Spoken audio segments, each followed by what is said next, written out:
Assalamualaikum warahmatullahi wabarakatuh and good evening to all audience that attend to this forum session for listening our discussion today.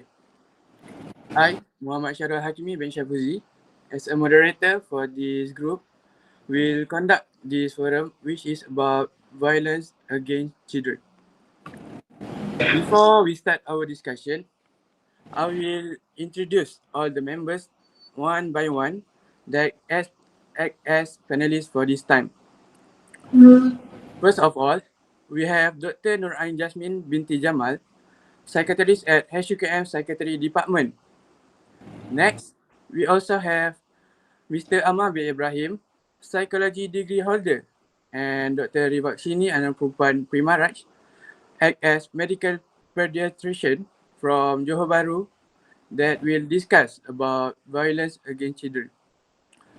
Last but not least, Deputy Director General of Malaysian Education, Dr. Barina binti Muhammad Akhtar, also one of the panelists that will make this forum more interesting and sensational to all the audience for listening.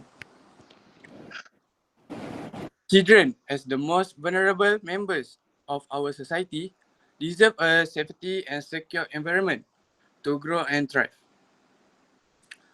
Child abuse is an extremely disturbing and significant problem that affects countless children all over the world and goes over social, cultural, and geographic borders. It includes a range of domestic violence, like as neglect and emotional, sexual, and physical abuse. Sadly, children are frequently the silent victims of this horrible crime with profound effects that follow them into adulthood.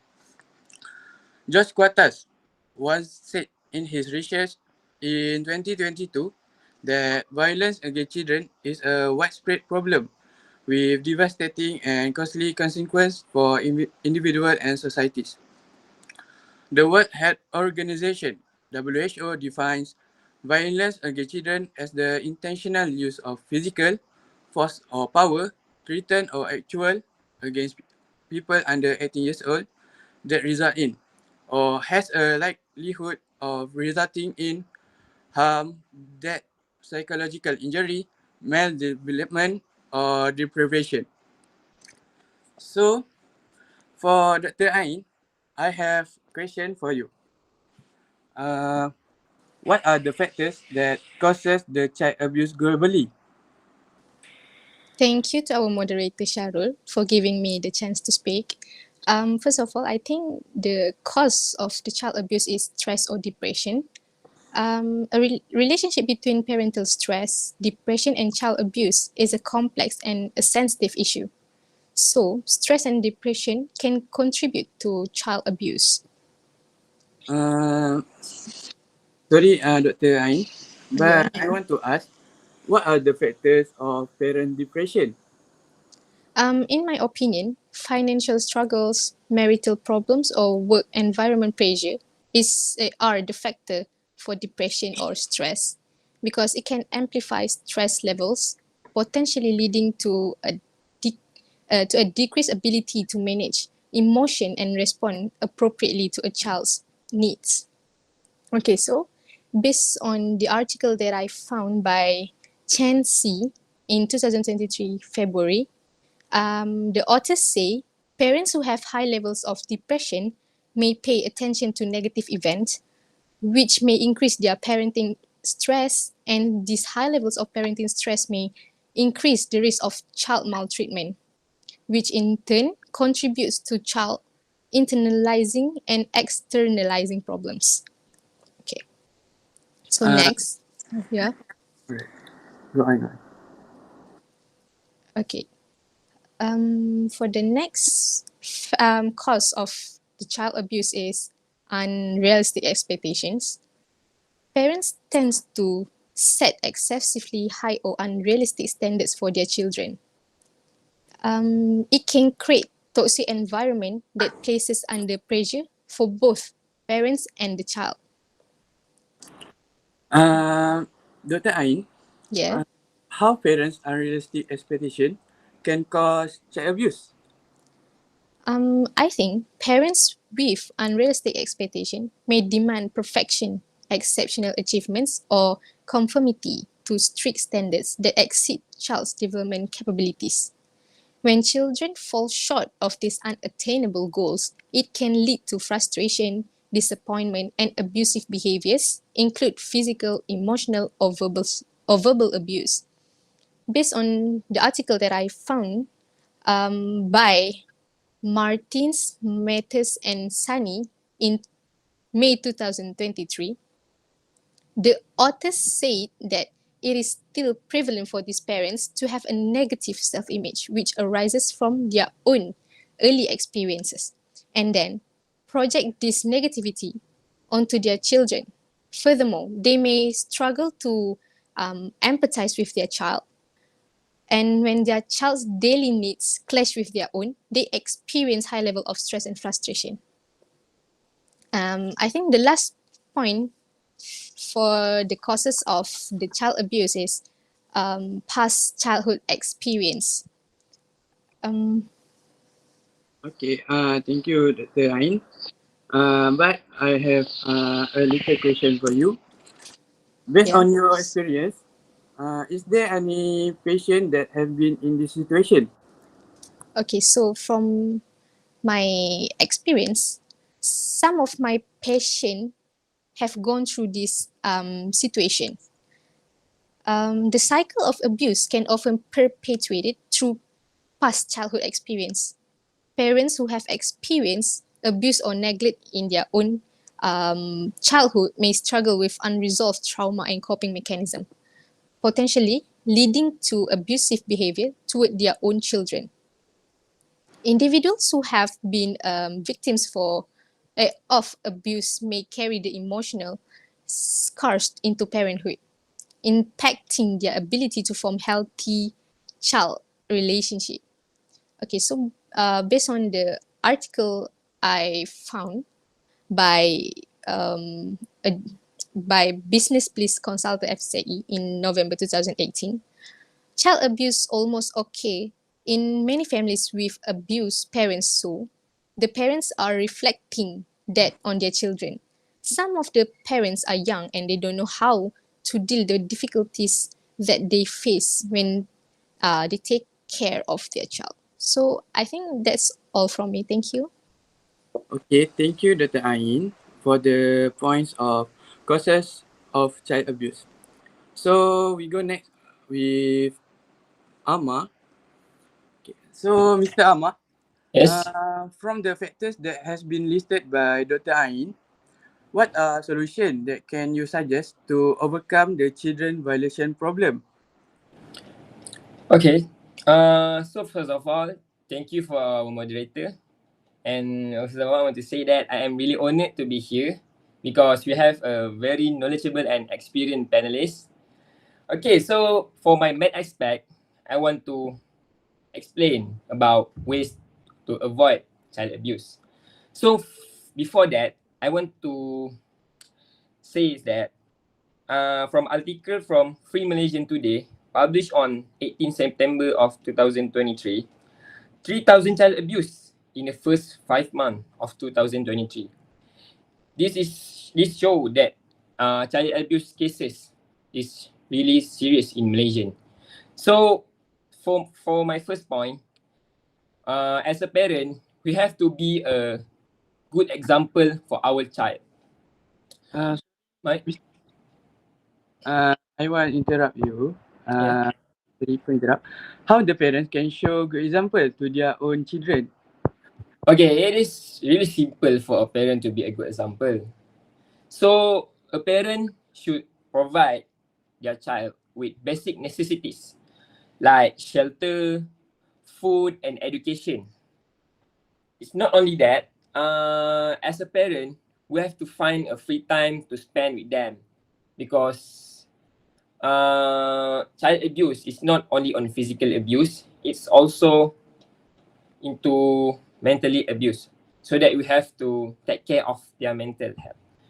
So my point, be a great example as a parent, is supported by article from Cherry Hart, published on 22 June of 2021.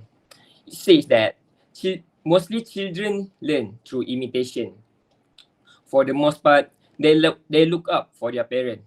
Unfortunately, most adult or parents is not a best example for them.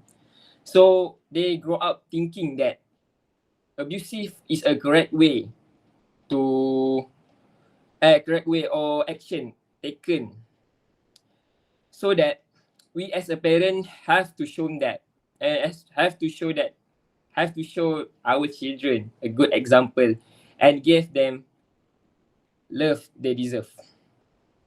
Okay, for my second point is know the sign.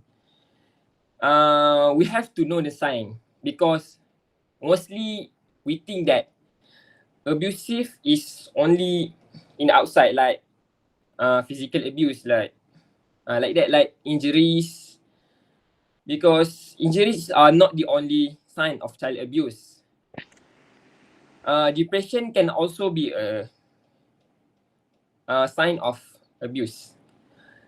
Other than that, difficulty of trusting others, difficulty of making friends, sudden change in eating pole, and yeah, examples like that is also a sign of child abuse. So for my last point is raise awareness. The majority of child abuse cases occur as an outcome of people ignorance about certain behavior that might be considered abusive. People should be made aware that all form of violence and encouraged to speak out against the abuse of children.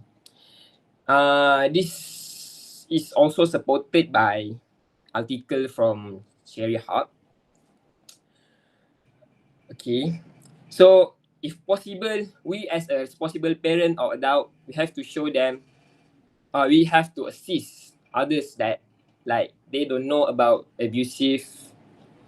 So we have to show that or assist them on to how to make them notice that they are unintentionally been harming their children. All right. Thank you for the explanation about the ways to avoid child abuse. But I have some question for you. Okay. How share awareness about this problem? Okay, to share this awareness, we have a lot of way to share awareness. But as we know, these cases is covered to an elderly. So as I'm doing my research, it says that most elderly don't use social media as a platform. So mostly they only watch television. So us as youngsters must be thinking that, oh, raise awareness. We must share it on, for example, famous platform like TikTok, Instagram. Yeah, that is effective. But we have to know that most of the users is not elderly. So I think we have to raise awareness more on like television, in television, so that more audience can know about this child abuse cases. All right. Thank you, Mr. Amma. So, if you don't mind, can Yes. I ask you to share any experience of child abuse from yourself or other people's story? Okay, so me myself is actually a victim of child abuse, but I didn't notice it until I entered high school because my teachers told me about the child abuse, and then afterward I know it. So it's not really bad. It's like it's only like they always been angry to me. They don't spend time with me. Yeah, like that. That's why I say that. We have to know the sign of child abuse, because child abuse is not only like injuries and yeah, things like that. It's also on mentally. Yeah, that's my experience on child abuse. Thank you. Historic fact. I feel sorry for the story that you have been told. You have told. I hope you will grow stronger and not do cruelty to your children later. Thank you. Oh, also I want to add up that we have to I want to sum up my point actually. We have to end this cycle, as Dr. Nur Ain Jasmine said, that past childhood trauma is one of the causes of child abuse. So yeah, that's why we have to be a good example so that we can end this like cycle of child abuse. Yeah, that's all from me. Okay, thank you, Mr. Amar. So next we have Dr. Riva. So I have a question for Dr. Riva. As a pediatrician, can you tell us what happened to children if this crime does not stop for the next generation? Okay, so good afternoon, Mr. Sharul, and I would like to extend my gratitude to you because you gave me this opportunity to talk in front of this wonderful panelists. So, I really agree that the child abuse cases has been increasing tremendously over the past years, and this will affect the children if this crime continues to happen. Because, as we all know, children is the future leader of our country, and we are responsible to provide them a good and protective environment. So when we see them going through all this child abuse and so on, they will fail and they won't have the opportunity to find the good things in other people. So by getting abused, it will also affect their education and also their social life. They'll find very difficult to communicate around the people around them, and also this they will also find difficulties to concentrate in their studies. So this will really affect their future, and our country will fail to produce a productive and a holistic individual in various fields. So this also has effect on our country too, on our country's development. So that's all my point here. Um, so can you give us the example of long-term physical effect? Okay, so when it comes to physical effect, I hope you don't mind if I explain further about physical abuse. So, physical abuse is a form of physical aggression conducted by adults, teachers, or maybe other students. As we all know, children spend most of their time in the school compared to their home. So, teachers basically are the second parent for the children.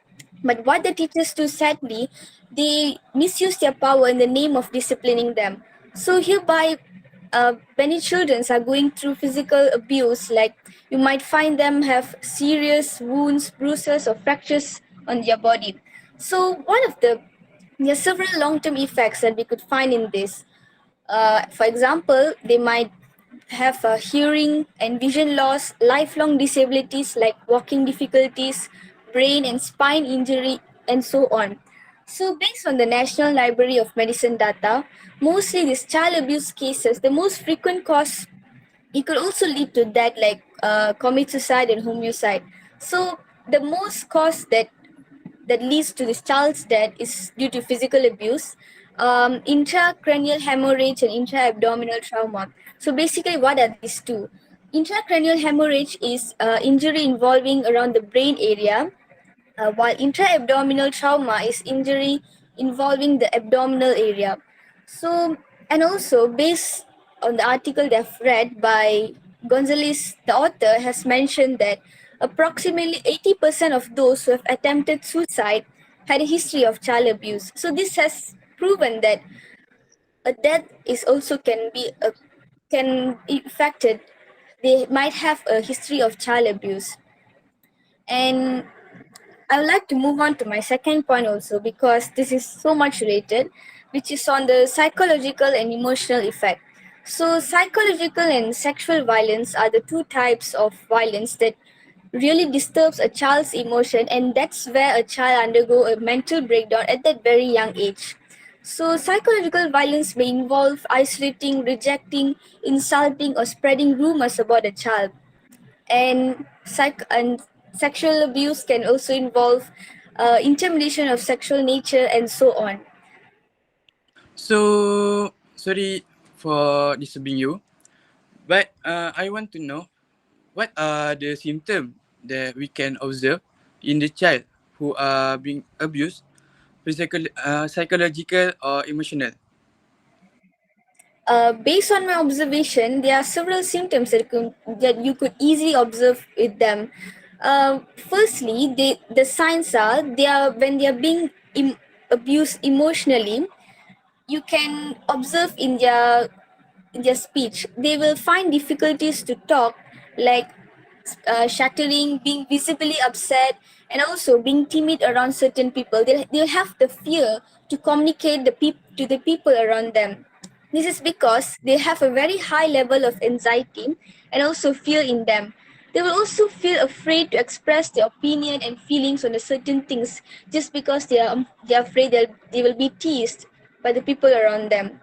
So, based on the article written by Sahar, um, the thing that creates feelings of shame and inadequacy as well as self-criticism, making children more prone to fearfulness when they interact with others. So for these are my points for this.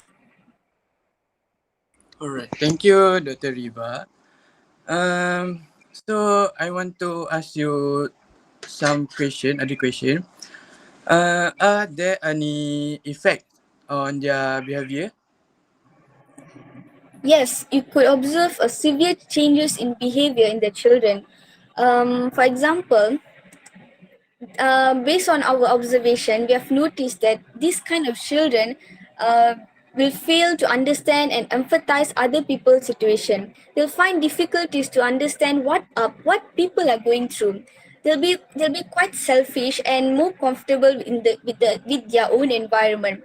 They will also be so stubborn and difficult to control them. You'll find difficulties to understand their emotions and feelings because they'll have a very bad mood swing and so on. And these children also are more prone to aggressive conduct. They can hit their own children, they can hit their own friends, family members, and so on. And as they grow up to become adult, they are more likely to even show this abuse to their own child. Okay, thank you, Dr. Riva, for the explanation about behavior changes. So, Dr. Riva, do you have any personal experience or other people experience that hurt? Yes, at this point, I would really need to share this experience because I could say this experience really inspired me to become a pediatrician because I've known this child, a 6-year-old girl, while I was studying. She's a neighbor, and she lost her parents. Uh, she lost her parents, and then she is growing under her guidance of her own uncle.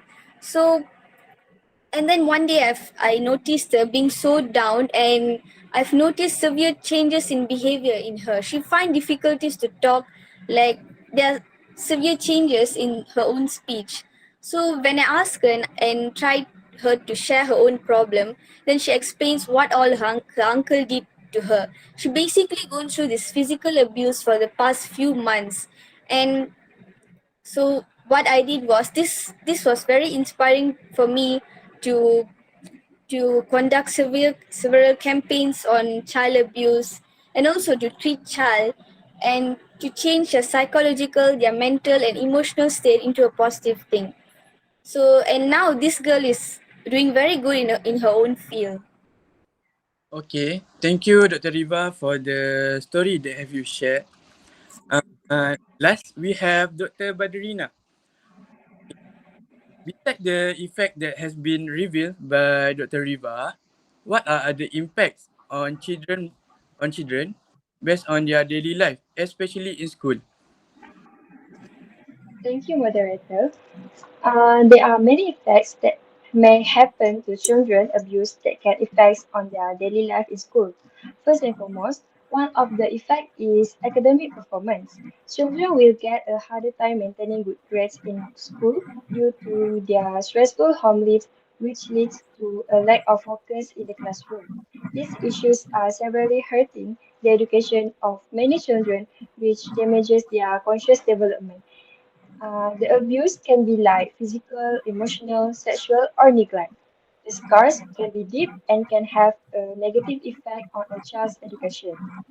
Another information is that childhood maltreatment is associated with emotional and behavioral problems to the childhood suggests that maltreatment could lead to impaired academic performance in middle and high school from the article by Eric Bislett published in 2008.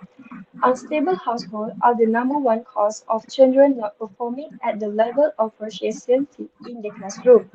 Research from Shahna Khosravan in National Library of Medicine has shown there are three major reasons why abuses children suffer academically.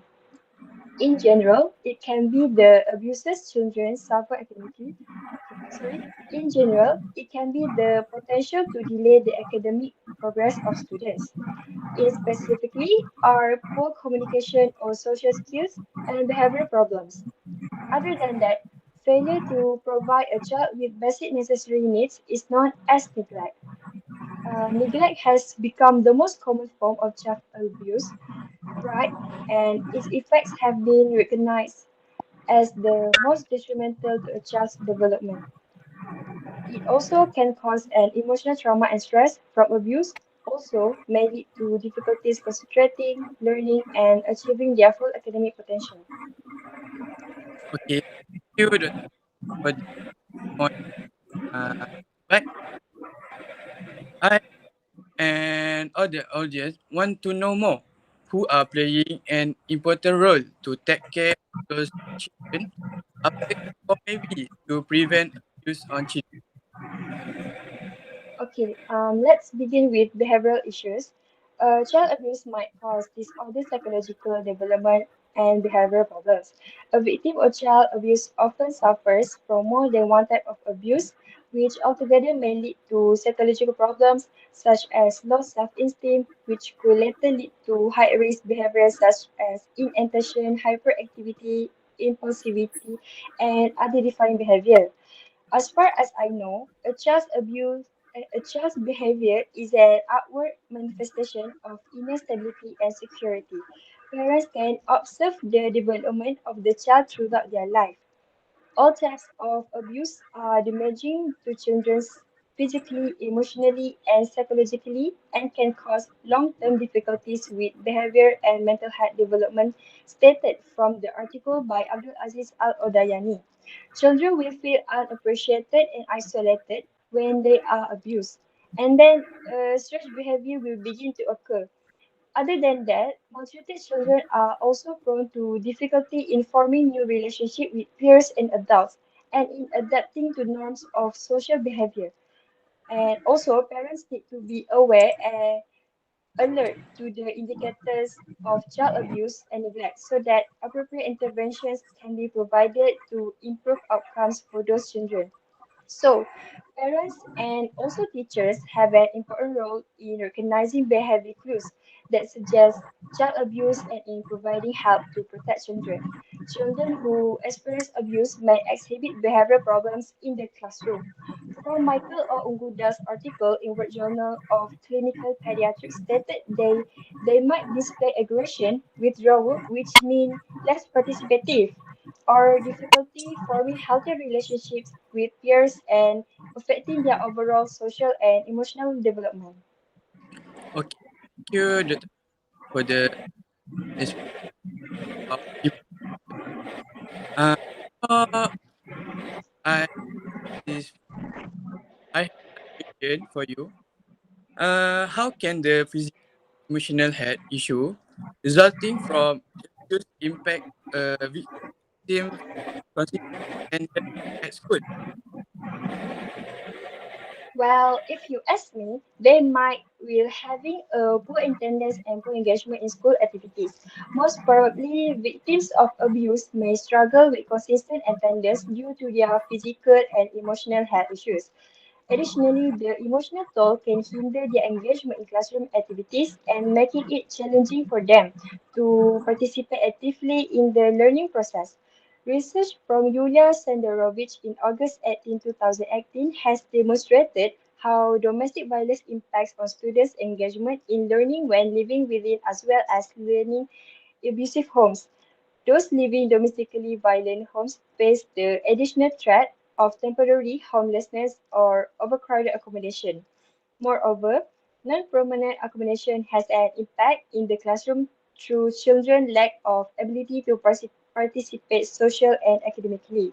If the violence from the family, primary and secondary school teachers in sample spoke of the effects of homelessness on children, they work with such as lack of space at home to study, limited access to a computer for homework, increased anxiety and stress, and living in noisy, overcrowded accommodation which affected their sleep. So the teachers participants also noted that while children in younger age groups became withdrawn, the tendency was for older students to exhibit anger and aggression. So teachers are well placed to play a pivotal role in identifying and responding to domestic violence since they have contact with children more than any other service. Therefore, prevention is the key to the success of a child's future. That's all from me. Thank you. Okay, thank you, Dr. Badrina, for the explanation about the effects of child abuse on a child education. So, before that, I want to sum up what the forum session is about. In conclusion, violation against children is a serious problem, which is we need to take responsibility to avoid and need to be eradicated from this world. On level of society, from individual and families to communities, governments and international organizations must take some efforts to overcome this problem quickly as soon as possible to better future. Furthermore, education and awareness initiative can effectively challenge damaging cultural norms and assumptions that support violence. Ultimately, the fight against violence targeting children requires a collective commitment from individuals, communities, and nations alike. By standing together, raising our voices against injustice, we can work towards a future where children are afforded the safety, love, and respect that they deserve. Let our shared resolve be the driving force behind building a world where no child must endure the devastating impact of violence. Thank you for all the panelists that took part in this forum session. That's all from us. Thank you. Thank you.